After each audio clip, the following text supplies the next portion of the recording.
Kebayang nggak? Sebuah banjir yang menenggelamkan seluruh dunia. Terus ada satu bahtera raksasa yang menyelamatkan semua makhluk hidup. Ini kan salah satu cerita paling ikonik yang pernah ada. Tapi pertanyaannya, dari mana sih sebenarnya cerita Bahtera Nuh ini berasal? Nah, ayo kita bedah bareng-bareng. Nah, kutipan dari Al-Quran ini kan kayak penutup dari sebuah drama kosmik yang luar biasa.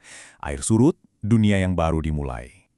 Tapi, percaya nggak kalau cerita ini ternyata jauh lebih tua dari yang kita bayangkan?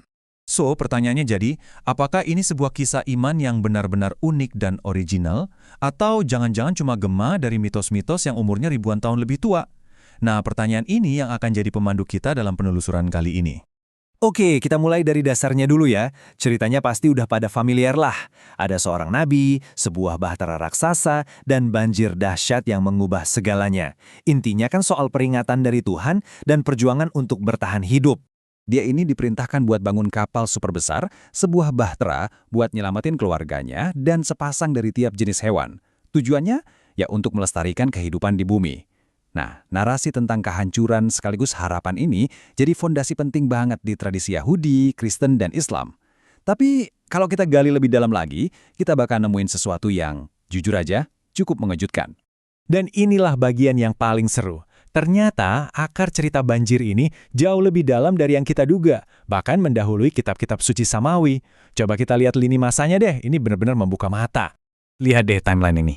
Jauh sebelum kisah Nabi Nuh ditulis, peradaban kuno di Mesopotamia, kita bicara soal Sumeria, Akkadia, Babilonia, mereka semua udah punya cerita banjir versinya masing-masing.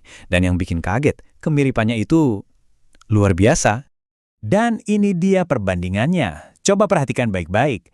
Ada pahlawan pilihan, namanya Utnapishtim di versi Babilonia, Nuh di versi Abrahamik. Ada peringatan ilahi, entah dari Dewa Ea atau dari Allah.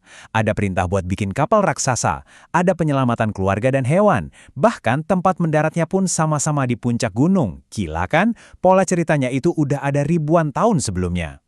Oke, jadi pertanyaannya apakah ini cuma sekedar copy-paste? Nah, disinilah perbedaannya. Ini bukan soal menjiplak. Tradisi Samawi itu mengambil kerangka cerita kuno ini dan mengisinya dengan makna teologis dan spiritual yang sama sekali baru.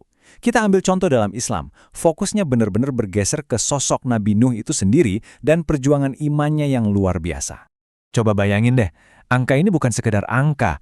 Nabi Nuh berdakwah kepada kaumnya Bani Rasib selama 950 tahun. 950 tahun. Itu hampir 1 milenium loh. Luar biasa sabarnya.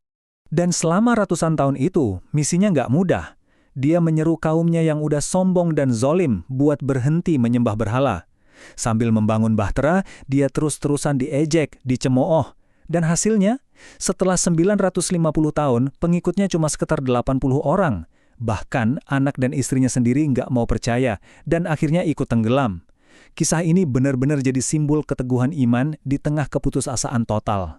Nah, cerita yang skalanya sebesar ini tentu aja memicu banyak sekali pertanyaan. Gak cuma dari para ahli tafsir, tapi juga dari kacamata sains modern. Ini bagian yang seru nih. Oke, pertanyaan pertama, dan ini yang paling fundamental. Banjirnya ini segede apa sih? Apakah menutupi seluruh planet atau... Jadi ada dua kubu utama nih. Kubu pertama, banjir global. Narasi di kitab suci kan bilang air menutupi gunung-gunung tertinggi, plus banyak banget budaya di seluruh dunia yang punya mitos banjir. Tapi ini menimbulkan pertanyaan logistik yang rumit, kayak gimana caranya semua spesies migrasi ke satu titik dan menyebar lagi. Nah, di sisi lain ada kubu banjir lokal. Sebagian besar ilmuwan bilang nggak ada bukti geologis buat satu banjir global tunggal. Mereka menduga ada banjir regional yang supermasif di Mesopotamia, mungkin kayak meluapnya Laut Hitam ribuan tahun lalu, yang jadi inspirasi ceritanya. Ini lebih masuk akal secara geografis. Oke, sekarang kita bahas kapalnya, bahteranya sendiri. Kalau kita bedah detail pembuatannya, muncul misteri-misteri yang nggak kalah menarik. Misalnya soal kayu gofir, istilah ini cuma muncul sekali di seluruh Alkitab, di kitab Kejadian. Dan sampai detik ini, nggak ada yang tahu pasti itu kayu jenis apa. Ada yang bilang cemara, pinus, cedar, bahkan ada yang bilang itu jenis pohon yang udah punah. Ini nunjukin betapa kuno dan misteriusnya teks aslinya. Para ahli teks juga punya teori menarik. Namanya hipotesis dokumenter. Mereka menduga kalau kisah di Kitab Kejadian itu sebenarnya gabungan dari dua sumber tulisan yang lebih tua. Nah, ini bisa menjelaskan kenapa ada beberapa detail yang kelihatannya nggak konsisten. Misalnya, soal jumlah hewan yang dibawa, 1 pasang atau 7 pasang. Jadi misterinya nggak cuma soal fisik, tapi juga di dalam teksnya sendiri. Dan ceritanya nggak berhenti di teks-teks kuno. Justru sebaliknya, pesona kisah ini begitu kuat sampai memicu perburuan yang sangat nyata di zaman modern. Ya, pencarian sisa-sisa Bahtera Nuh. Al-Quran misalnya ngasih petunjuk yang sangat spesifik, dikatakan Bahtera itu berlabuh di atas Gunung Judi. Petunjuk ini tentu saja langsung memfokuskan area pencarian ke satu lokasi. Dan Gunung Judi ini lokasinya ada di pegunungan Ararat di Turki modern, tepatnya dekat perbatasan Irak dan Suriah. Jadi bisa dibayangkan ya, para peneliti dan petualang ini menyisir medan pegunungan yang nggak cuma sulit, tapi juga syarat akan sejarah. Dan pencarian ini bukannya tanpa hasil loh. Para peneliti fokus di satu situs namanya Duru Pinar. Di sana, dari citra satelit, kelihatan ada formasi yang bentuknya mirip banget sama perahu raksasa. Mereka juga nemuin batu-batu besar berlubang yang diyakini sebagai batu sauh atau semacam jangkar kuno. Katanya sih, analisis batunya bahkan nemuin molekul baja buatan manusia.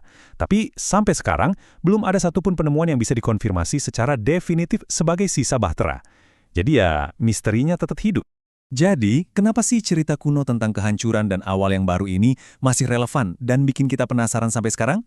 Mungkin jawabannya adalah karena cerita ini menyentuh sesuatu yang sangat fundamental dalam diri kita.